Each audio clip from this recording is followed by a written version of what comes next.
Hello and welcome to this ICAS webinar on navigating the sustainability reporting landscape.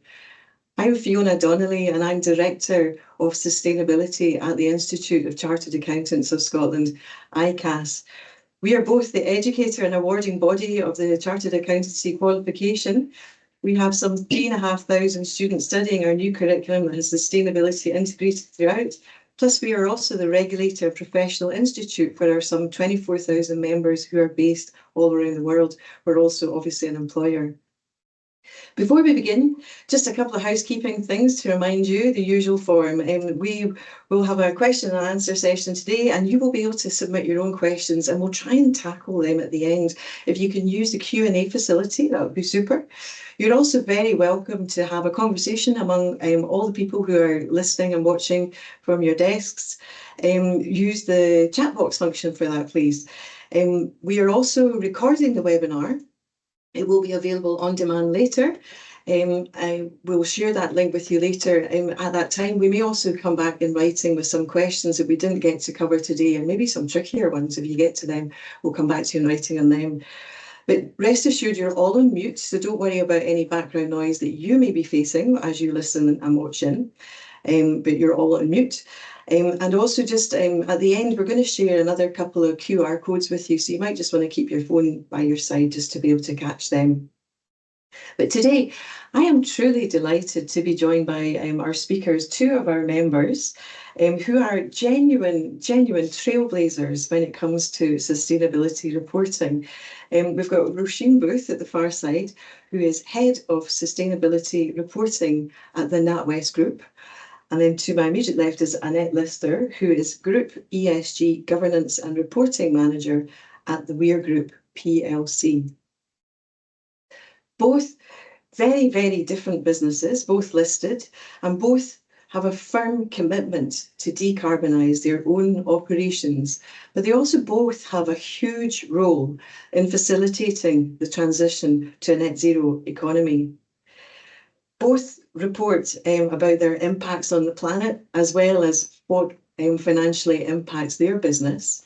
And together, they apply or consider over 10 sustainability reporting frameworks, including GRI, ISSB, SASB, ESRS, SBTI, TCFD, TNFD, TPT, CGP, and WEF IBC. So it is really quite mind-blowing when you actually get a dose of the acronym soup in a winner. But it is mind-blowing. Or is it? This is what we want to try and get into today. So let's get into it and learn a bit more about how Roisin and Annette have handled things. So just to set the scene a little bit more, maybe if I can invite Roisin first of all, can you just provide a real kind of helicopter level overview of your business, please? Absolutely. So I'm Roisin and I work at NatWest Group, as Fiona has covered, as Head of Sustainability Reporting. So in terms of NatWest Group, you may have previously known the group as RBS and the Royal Bank of Scotland. The bank, I suppose, is a large UK-focused retail and commercial bank, Fiona.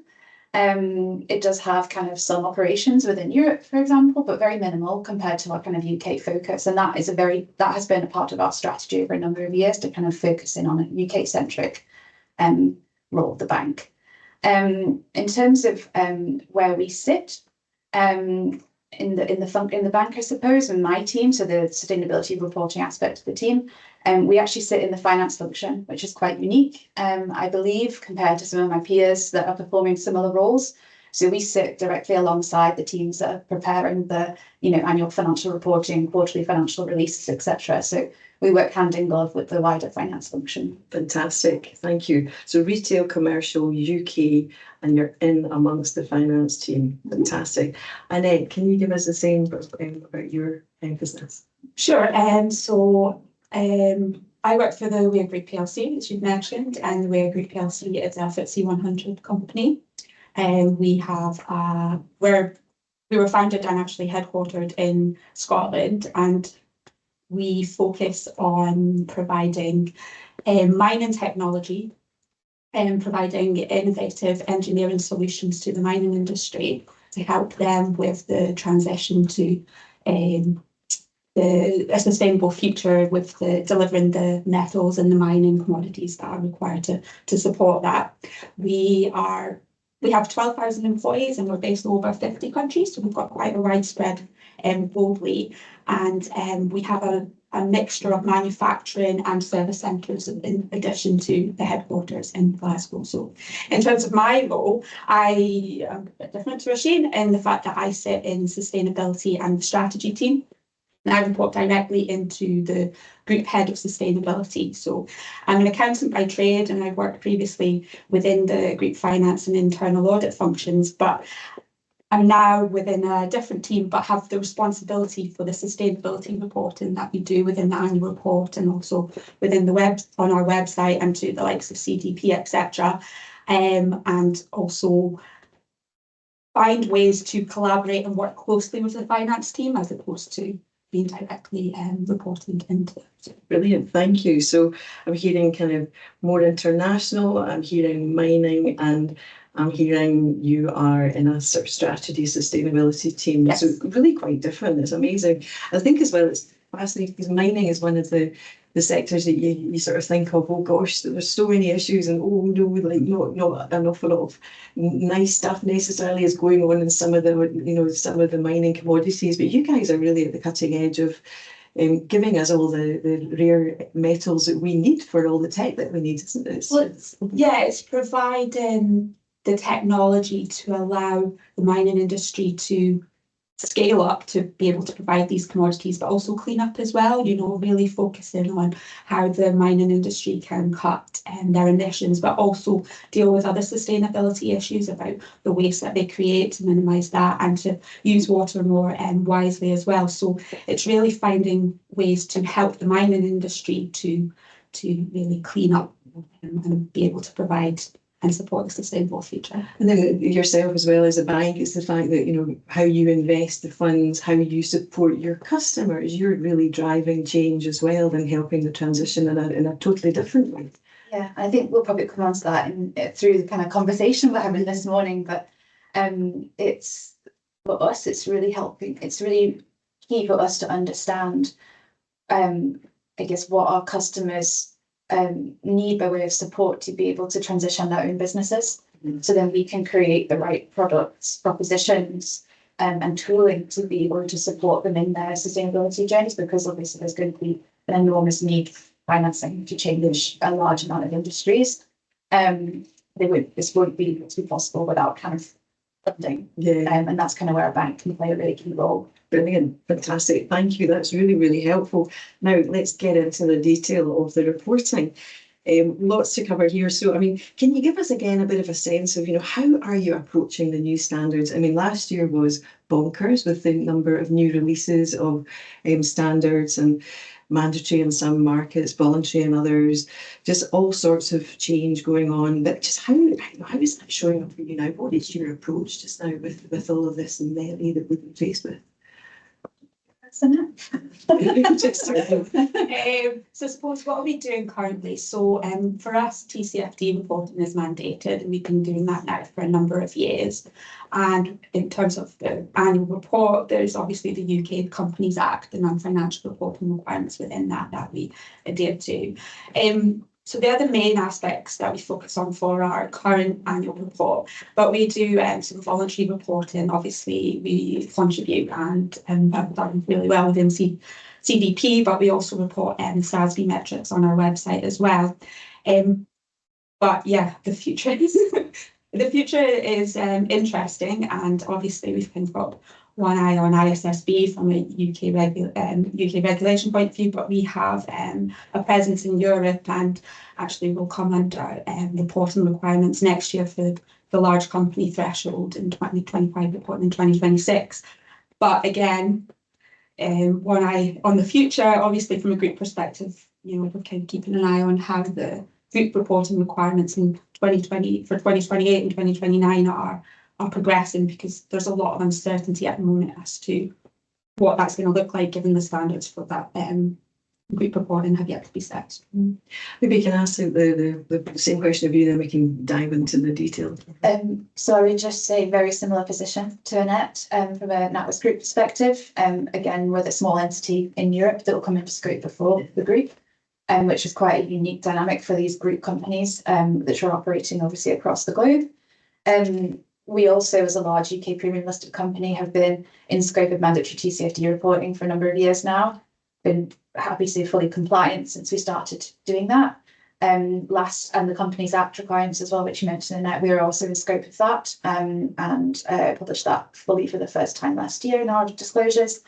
And again, last year, a new thing for us was fully into scope of the FCA asset manager disclosure requirements for the I keep wanting to say source book, but I don't think it's actually source book. It's just that's what I call it all the time, handbook. So we published against the FCA asset manager requirements for our kind of assets under management, kind of what you usually see in our Coots business. That was a very interesting new challenge. Very different type of business than our lending and investments and our own operations. And then I guess more generally, we report against a range of voluntary criteria as well. CDP, as mentioned as well. So we're really happy last year to be achieving a CDP A rating, which was fantastic. We, as a bank, we issue our own bonds as well. So as well as underwriting clients' bonds and activities, we issue our own bonds as part of kind of our raising our own funds. So we produce an allocation impact report on an annual basis. That just, I guess, showcasing transparently the impact of these bonds and how they're kind of allocated to the asset pools. So we do that using the International Capital Markets Association requirements for that as well. So it's just another angle for a financial institution. In terms of the more broader reporting requirements, we have a frameworks appendix which covers our SASB, GRI, UK WEF and our UNPRB, Principles for Responsible Banking, returns as well. So we kind of report against an awful lot of different frameworks. We do try to make good use of cross-referencing for our investors, so we're not giving them the same information in many different ways, but it is a challenge. And we obviously have an eye on and have started to think about what our disclosures can do to move ourselves towards ISSB, particularly S2, within our climate reporting, and also the transition planning task force guidance as well. So a lot, Fiona. That's before we get into the European. It's just bamboozling, but I mean, wow. The challenges, they were touched on a couple. I mean, I just wonder, when you go to your board members or your audit committee and say, right, here's the deal, here's what's changed, what's their reaction? I mean, how do you advise them? Are they embracing this? I mean, can you talk a bit about it at the top? How is this reporting being received? So I think the way we've approached it, and I think is worth bearing in mind whatever size of company you're in, is that everybody is learning at this time. So education is absolutely key. So we have a board education plan which covers more than just sustainability topics, but sustainability and the reporting landscape and kind of what that will mean, and therefore how the business is supporting movement along on that journey. It's a key thing that we ensure the board is aware of, but not just the board, it's kind of executive committees, etc., so that from the management level up, there is awareness and an understanding of the landscape that we're operating in, just like there would be for any financial or regulatory reporting that exists. And in that way, then the board are able to execute their, their role and their responsibilities in the most appropriate way, because they've been along that journey and they understand the background. We're not going cold to them with it, basically. So they are engaged and they do understand it's the right sort of direction of travel. Yeah, they're on side. Or if you had to sort of try and convince them, or I guess I'll let Annette go as well. We've been on a journey. So I do think that because we are a premium listed company and certain things have been made mandatory for us, it's made the conversation very different than voluntary disclosure. When it comes to the voluntary disclosures, though, are they predisposed to understanding the value and I think so. And in that case, it's more around, well, this is preparing us for future mandatory requirements. You can't start from scratch. And it's understanding that if you start from something, you put controls and rigor around that reporting, it's going to set yourself up a lot better as a business for the future when you need to do something on a mandatory basis and you may get, in hot water with the regulator if you don't have adequate controls and processes around these things. But also if there is a clear investor demand, and then it probably comes back to a really strong materiality assessment on, well, you could be reporting thousands of pages just on these topics. Realistically, you can't do that, and that would not be supportable for a large any organization, and it wouldn't be useful. So it then comes back to, well, what do we, even on a voluntary basis, what should we be doing? What's going to make the most difference to a user? Great. Let's catch up from the Weir Group perspective on that question. How are you approaching the standards, and what is the sort of board reception to these changes? So from a board perspective, our board have been actively engaged in the sustainability agenda for a number of years now. They approved our SBTI targets before we went to SBTI for validation, and they actually have oversight of our overall sustainability strategy. And in particular, in preparation for the future, last year we did a double materiality review, and that included members of the board within the engagement process. There were one-to-one conversations that were had with certain members, but then we also fed back the outputs of that review to the board and reflected those updates within our, should I say, evolution of our sustainability strategy that was put then last year. So, and that involves setting the scene as to why are we doing this, what's the benefit of doing it. But also to Roisin's point is really preparing for the future, and we're not going to be in a position where we're going to be able to report everything, and we don't want to do that, but we have to be really focused on where we're going to have the biggest impact, and we've brought the board along as part of that journey. In terms of the audit committee, we actually had last year started to talk about an ESG assurance roadmap. So that is thinking ahead, one eye again in the future. There's an increase in assurance, mandatory assurance, particularly coming from Europe, a bit uncertain as to how it's going to work in the UK.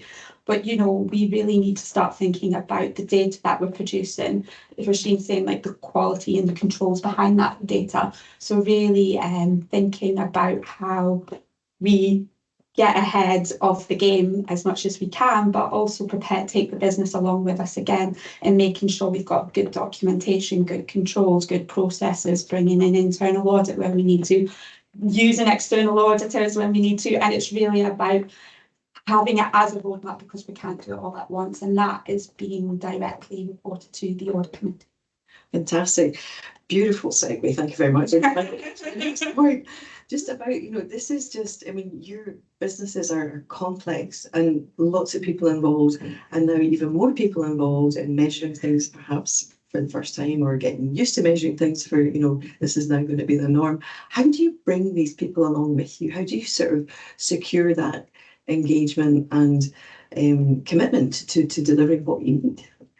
So I guess it comes back to how you view the reporting frameworks. So we certainly don't view these reporting frameworks as a tick box reporting requirement in inverted commas, or speech marks, however you want to call it. Those who have designed these frameworks have been very, very clever. And it doesn't surprise anybody, but they've been very, very clever to shape them in a way that you actually, to do them properly, you cannot tick box these requirements. It requires change within an organisation. And it starts with governance as well. It starts with governance, exactly. So to have robust governance that's around it. Back to my previous point, the people who are on the governance committee need to really understand what you're aiming for to be able to drive the right behaviours. But I think it's probably what we have certainly done, the way we've approached this, and I've said openly, we sit in finance, but we collaborate across the entire organisation. So this isn't a finance challenge. This is an organisational challenge to understand more about your business from a sustainability lens, be able to report on it in a credible way, but also that means that how you do business, how you interact with customers, stakeholders, your suppliers is going to change. So I think it's probably approaching it in that way. And when you're thinking about tackling requirements, it's making sure that you have the right people in the room to be able to have the discussions about what do we have right now, really understand that gap analysis, and then what changes may need to happen within the organisation to move us forward, because that's the way that you become compliant with these frameworks. So have you had naysayers to deal with, or do people kind of get it and they're supportive, or do you get the kind of groaners that are like, oh, here she is again, asking for more? Because I just imagine, change is always hard to do, and people are naturally against change. So how do you actually sell that in and get their commitment? I would say this role, because I've not been in sustainability. I in my previous life I was sort of a more standard chartered accountant in the bank. I would say this role, more than other roles, has tested my influencing skills, Fiona. Right. But not in a bad way. I think that it's right. There's so much change in every organisation. Everybody is so busy. This, any new thing coming along, people, rightly so, can be in any organisation. I'm not just talking specifically about NatWest, the firm I'm from, that anybody can be kind of wary and go, oh, do I really have the time to do this? Do I have the resources? It's really complicated. But I think it's about finding the hook that helps, a potential naysayer understand the benefit to them and how this can help them in the future. Because, as we've both said, this is not an overnight fix. Nobody's asking to kind of change everything straight away, and nor we might not need to change everything straight away.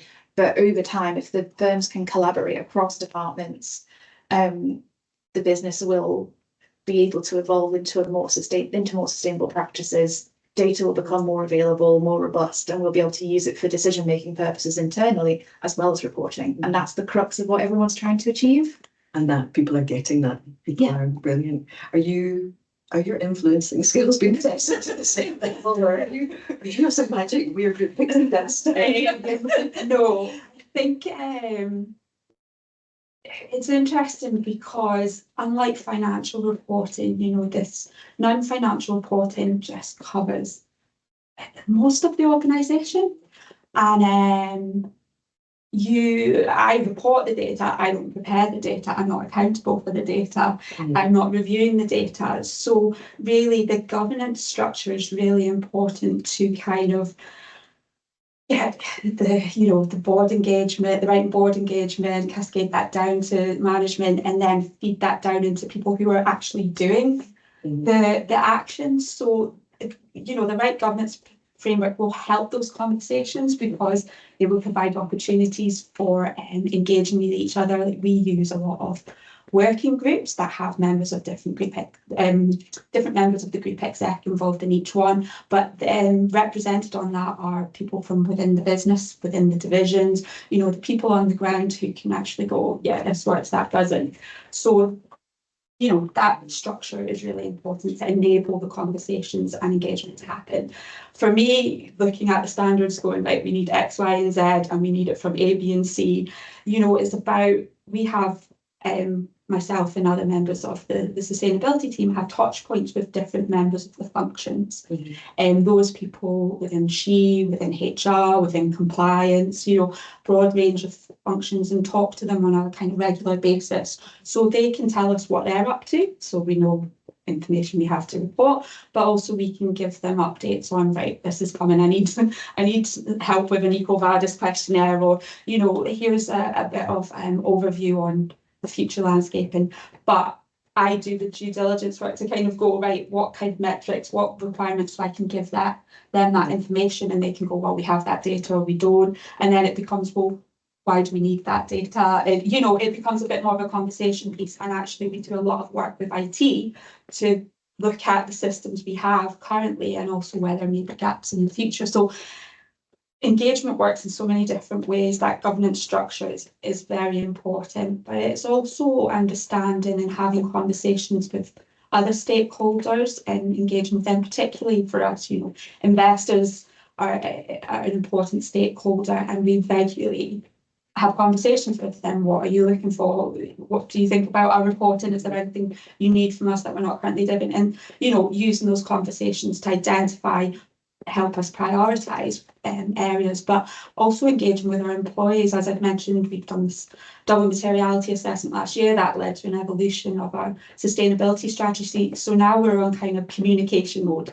What does that mean to employees? Because they're not going to be interested in, we have to report this. They're going to be interested in, well, how can I contribute to the sustainability strategy, which we then report on? So, and just thinking about the point Roisin started with about,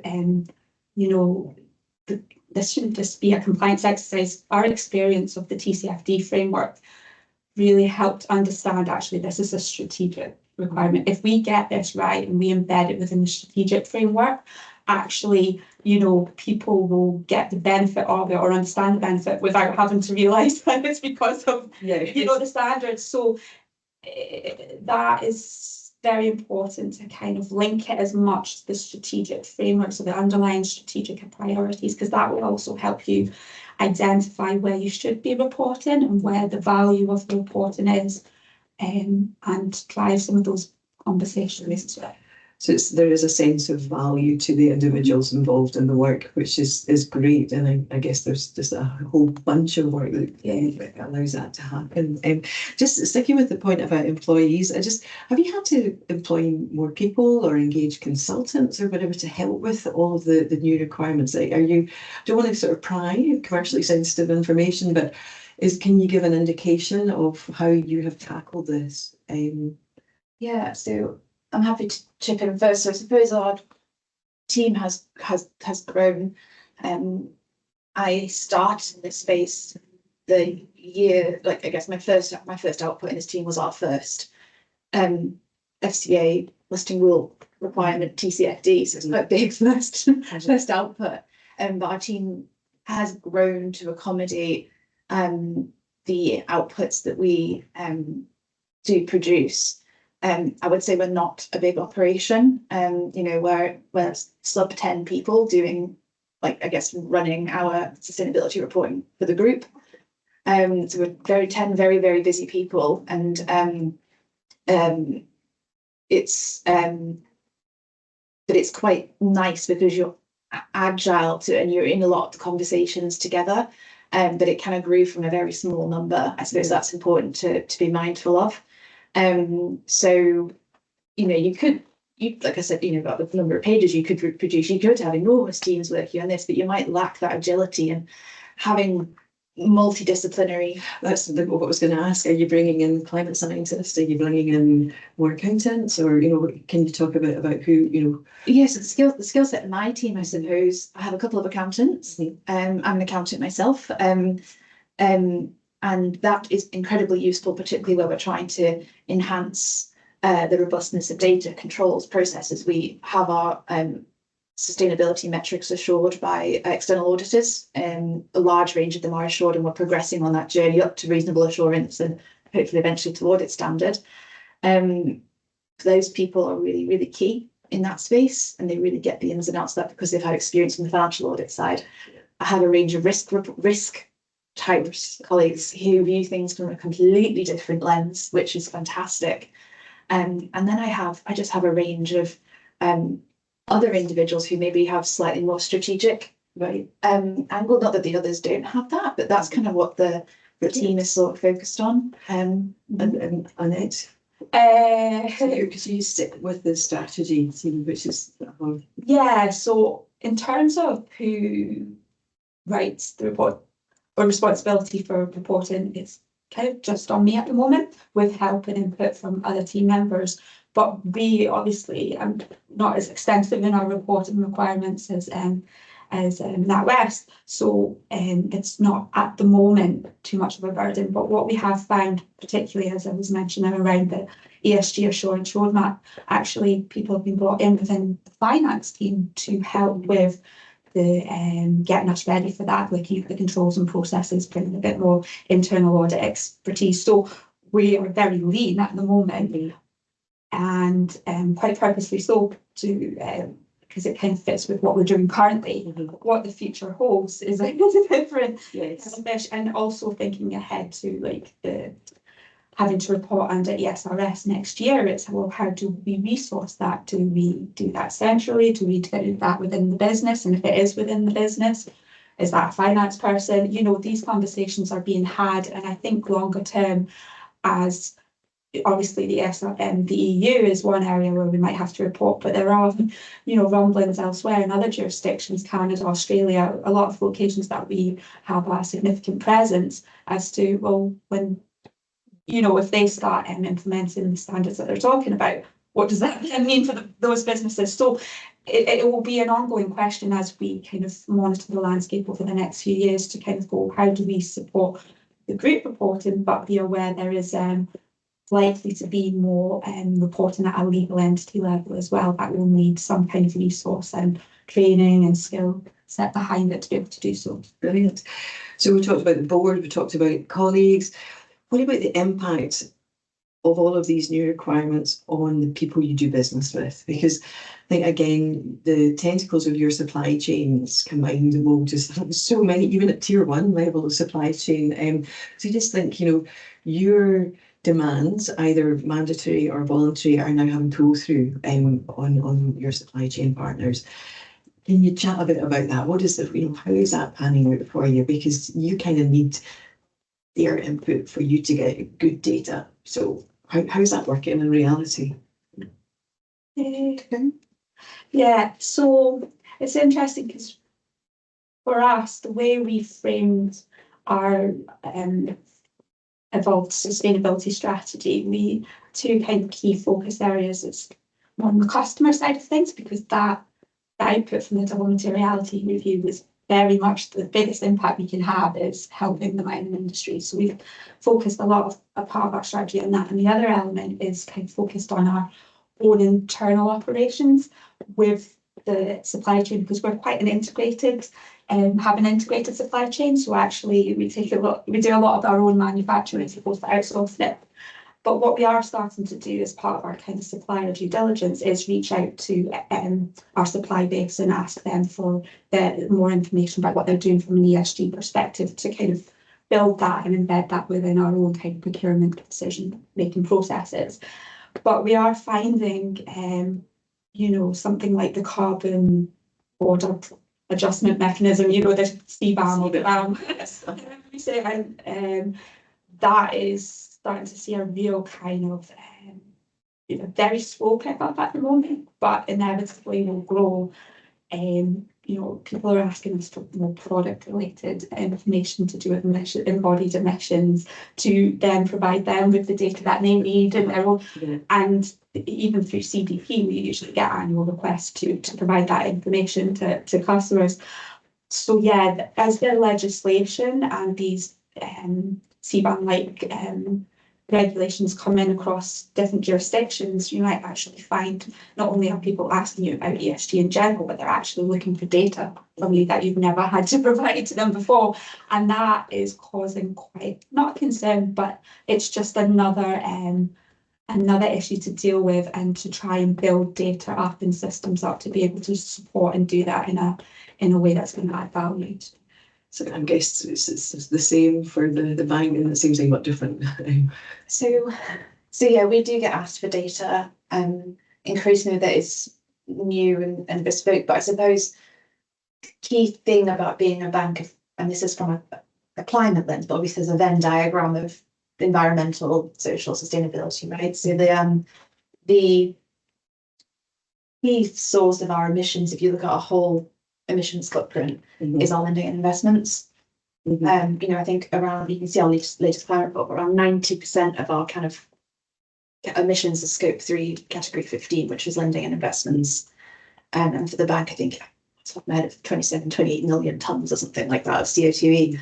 So the best contribution we can make, and we do have plans and things for our own operational footprint, our supply chain, etc.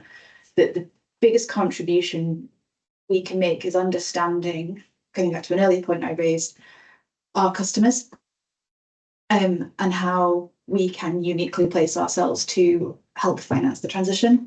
But to do that, we do need customer data, and we need to understand the barriers that they're facing to transition. So we can try to, as I said before, produce or create mechanisms to help support them through their own transition. If I think about our suppliers, we do have a supplier decarbonisation programme which we're running, and a sort of supplier charter which goes more broadly than that, includes other aspects of your kind of expected ESG sustainability topics as well. You know, when we're dealing with suppliers, we say that we expect you to. So how's that been received? I think well, so I think it's helpful. Yeah. I think because the way it's written isn't, I would say it's not, you know, you've got carrot and stick, carrot or stick, and it's not written as if it's a stick to say we're not going to do, you know, unless somebody would contravene, you know, what we would call our ESG policy, for example. We have a range of policies on what dictate who we will engage with.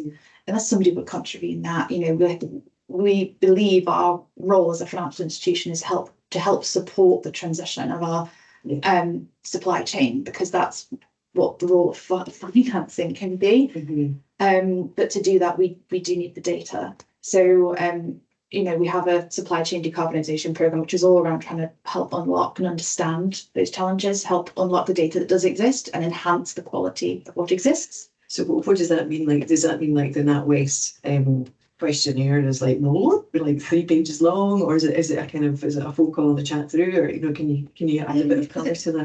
There's like a programme running on that, for example, with suppliers. There's a programme running with our, you know, our supply chain engagement teams will be doing that and working with each supplier to kind of go through key aspects and understand that. So I'd say more than a phone call. Yeah. But I think it's collaboration. So it's collaboration within the firm and outside of the firm to really understand the themes that are coming across, so then the bank can do something to help support with that. And on the customer side, again, in our most recent disclosures, we've talked around what we're calling kind of the customer decisioning framework. And that's got a couple of angles to it. But again, it's just really helping us understand what is driving, I guess, what we can do to help our customers be able to enhance their reporting, you know, what reporting already exists. And then in turn, as we see enhancements through that process, we'll see better data flowing through into our scope 3 finance emissions calculations, etc., which is a key challenging area at the moment. Great.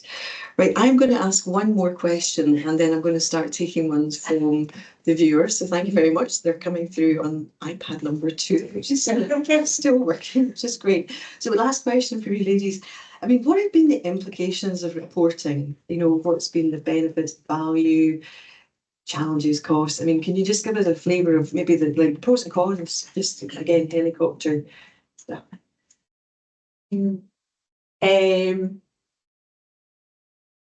I suppose it instantly comes to mind, and it don't mean to be negative. It's just overall, it's just there's a lot of challenges in doing this and pulling all this together. I think we've kind of touched on having to engage with different parts of the business and the, you know, ways that you can go about doing so, and the fact that you're relying a lot on good faith or governance structures to help promote what you need to do. But it's data, it's the systemization and automation of data, it's the quality of data that you get, it's knowing what data you need, and there's so much challenge within that.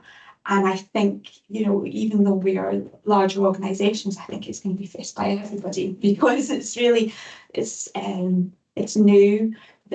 From a system perspective, you know, you've got, for financial data, you've got established ERP systems, consolidation systems, and you know, good controls and processes behind that. So like I said, in terms of us trying to work around that, is engagement with our IT teams, trying to plan ahead for the future. What do we need? So where's the gaps? And really starting those conversations now.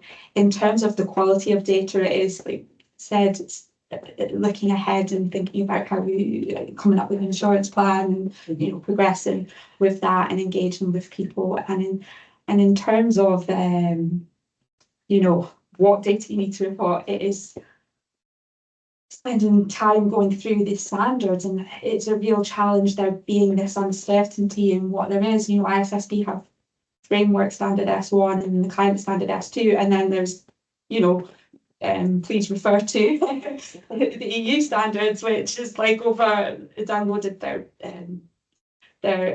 helpful Excel workbook, and there's over 1,200 lines of disclosure. You're like, whoa! So it's such a challenge, and it's just trying to, for us, the materiality assessment is really key to going right. When I'm looking at this list, yes, no, it's a way to kind of approach that. So, and it sounds like tech's going to play a part in that as well, with what you're saying. So yeah, Roisin. I think this has helped us understand our business better. Brilliant. That's all I would say. So I agree with all of everything Annette has just said, but I think it's helped us understand our business better, and probably in a way that we wouldn't have foreseen when you would probably start this journey. It kind of, it raises questions about topics that have nothing to do with sustainability. Because it always fascinates me that we take such a risk-heavy approach in this, but there are opportunities as well, isn't it? So it's lovely to hear that there's one upside there. Yeah, There's many upsides. Yeah, that's good. So brilliant. Well, listen, let's thank you for coming through those questions. Let me try one from the floor. So excuse me just while I read this live here. So where should ownership governance for sustainability ESG reporting sit in your opinion, given how cross-functional an activity this is? So we know where it sits in your organisations. Do you have a sort of broad brush bit of advice you could give in terms of its optimal position? I think it all depends on, it's making sure that somebody's accountable.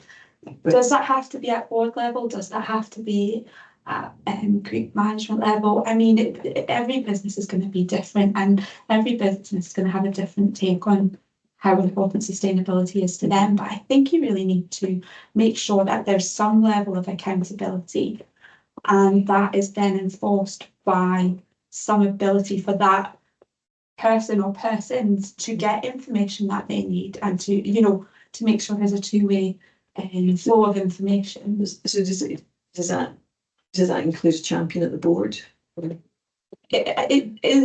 thinking about CDP, for example. You get more points if it's a board member, but that doesn't necessarily mean that's the right thing for the organisation at that time. Maybe, there might be some organisations out there that haven't really thought about sustainability, and you've got someone in the business that's really interested in it, and thinks it might be important, and how do they voice that? So I don't think there's one size fits all. There's obviously, board level, great in it, because it's that the tone right from the top. But is that the right way to start the journey? Or I would say, in the way that the governance disclosures under TCFD are, is accountability, board accountability or management, and then how does that then cascade down, and think about it from that level. And Great.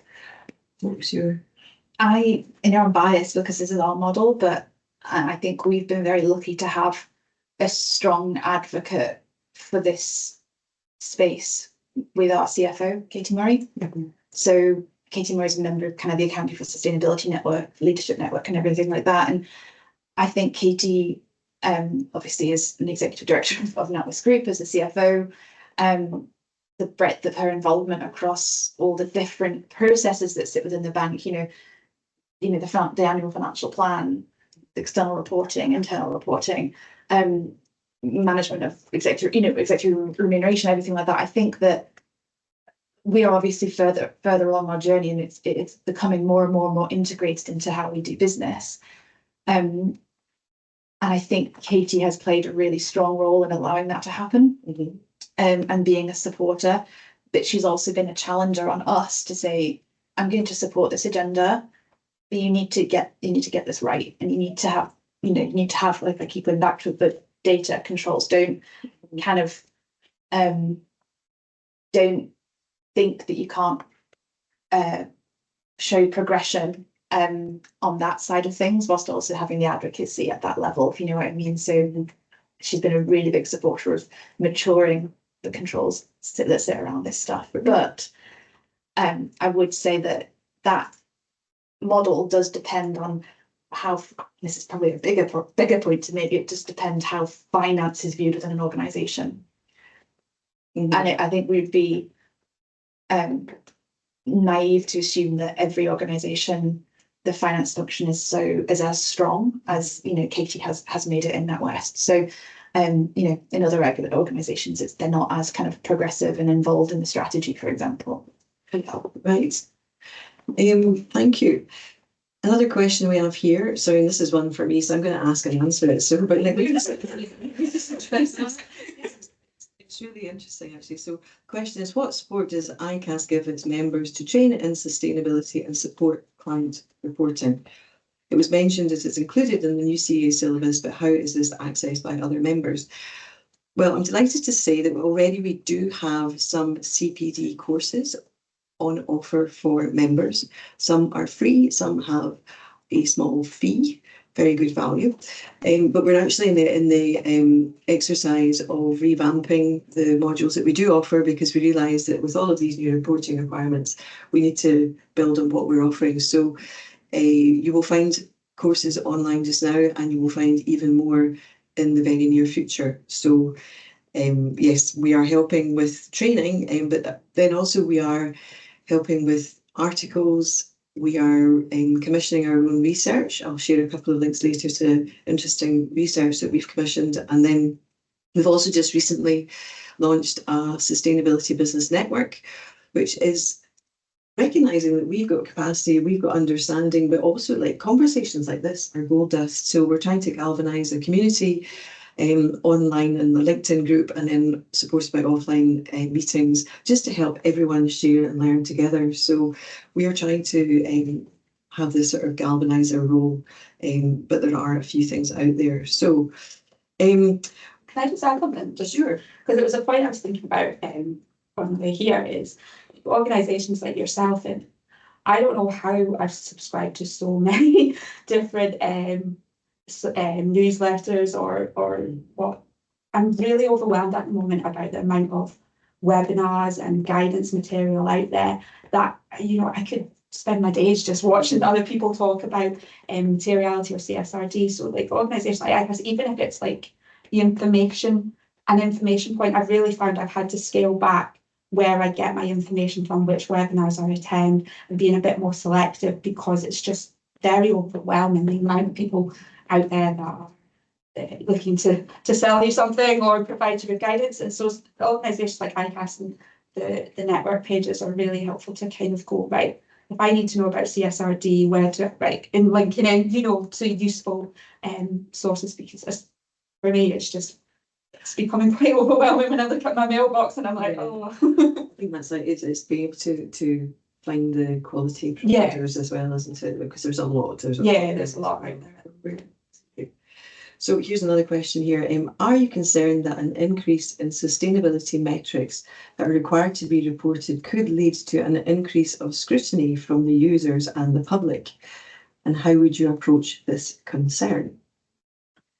I think that when you're reporting any metric, you need to, I guess, firstly acknowledge that sustainability metrics from the get-go are not yet largely of the same standard in the risk and controls that support their production as our financial reporting. And I think that there's a lot that, issuers like ourselves, when we're publishing documents, we need to make the sort of limitations, assumptions very, very clear to the user, so that they cannot be misinterpreted. And I don't mean tiny, tiny footnotes at the back of the report. It needs to be sitting there next to where the metrics are shown. Right. But I do think that it is kind of incumbent on the firm publishing those metrics to, raise those points internally and make sure that kind of key committees and boards are aware of the risk associated, and it could be their decision around, should you even be publishing that? Should you be going on an internal journey first with maybe the support of internal audit? But this is where external assurance is really helpful for some of these metrics to take you on a journey, so that over time you can have more and more faith, and the users can have more and more faith in these metrics, and hopefully the need for caveats can come down. Great. I think echoing Roisin, internally, anytime you propose to publish a new metric, it really needs to kind of be internally reviewed. And are we comfortable with that number? Or actually, should we even wait and see what the trend is? You know, wait a bit. There's no need to rush into publishing something if we're not comfortable with it, particularly since it isn't audited. But that point around being very clear what your assumptions are should help at least contextualize it. But myself, as a reader of this information, is I question how much an increase in metrics, it's just quite overwhelming. And actually, I don't know how much some of the data points will actually tell you. I think a lot of the qualitative reporting, the context providing it, you know, when you I remember it was at the FRC lab report actually when it was talking about what investors do with information. It's really like, okay, that data is important, but we still need to understand the context of, you know, what are you doing about it, and being able to provide that information alongside the metrics, I think adds more value to them, because if you look at them in isolation, then can be quite meaningless. Like, what employee turnover? Okay, is that good, bad, in line with what you know? Simply having a list of metrics with no supporting narrative, really, I don't see how much value it really adds, and how much use it would be to. Do you find investors are asking more probing questions, or is that maybe colleagues in your IR teams that are involved in? The IR teams share questions with us, so I think investor and analyst expectations, I think, are increasing on a number of levels. So, yeah, I think exspectations are increasing, which is good. Yeah. I agree with that, and I think the conversations that our IR teams are having with them are really helpful to understand what are you looking for at the moment, and how far, you know, especially with TNFD, you know, it's talked about a lot, but actually, you know, what's the benefit of reporting it now? Investors using that information, are they not? What, you know, find that conversation piece helps to understand where they are in their journey as well. And are they asking about financial impacts, or are they wanting to know impact to the planet as well? I mean, is it both ways, or? Sorry, that's a very big question. A lot of them come up with their own assumptions as well. They basically, you know, they will do their own analysis and have their own ideas. Even thinking about the data Bloomberg collects and looking at their terminals, you know, when they're doing the physical risk analysis, you know, they've got a lot of data and they use that in ways that support their own investment decisions. So, yeah, I agree. I think we're seeing more and more European lens style questions coming through, not just from European focused investors, which is interesting. European lens. like CSRD type aligned types of questions. Right. EU taxonomy type aligned questions, which is really interesting, and it's not just coming from our EU investors, for example. It's broadening out, which is very interesting. It's like the double materiality headset. Yeah, interesting. And metrics attached to that. Yeah. As well. I think as well, it's the transition plans that seems to be an area of interest. It's okay, you're doing this now, but what does the future look like, and how are you going to get there? And I suppose it's the greenwashing effect, isn't it? It's how viable are your targets, and how achievable are they? And being transparent, where actually we are dependent to meet this target, particularly scope 3 targets, we are dependent on X, Y, and Z. And if this doesn't happen, then, you know, it will have an impact on us. But this is the level of engagement that we are involved with to try and push our agenda as much as possible. And I think transition plans are in the future. The EU taxonomy revenue will give you so much information on the now, but investment decisions are obviously based on the future, and, you know, metrics that are aligned to your transition plan, I think, I don't know, I would assume become more important. That's encouraging. Yeah. And that goes full circle back to the point I was making on colleague engagement, you know, particularly for scope 3, which is an enormous amount of, you know, companies transition. You know, so much of it right now is, you know, investor questions, also why should we believe in these targets, not just for ourselves, but industry wide? Why should we believe in these, is your plan credible, or these sorts of things? And it comes back to yes, we know there's dependencies, but what are you doing to unlock those dependencies? And that's my previous point with suppliers, customers, internal activity as well. So interesting. Fantastic. There's one more question I'll take from the watchers, the viewers. So, and it's one for me again, sorry. But for a CA, sorry, you could pitch in as well. But for a CA starting their sustainability journey, what resources and tips do you recommend to get up to speed with the basics? So I would say read CA Mag, join the ICAS Sustainability Business Network, link with me on LinkedIn, and let's have a call. But also, what would you add to that? I mean, there's to your point, there's just information overload. Is there some ready suggestions that you found on your? Yeah, without wanting to do I'm not going to do a plug for a particular firm, but let's just say your main audit assurance advisory professional services firms, you can pick whichever one you prefer. Yeah.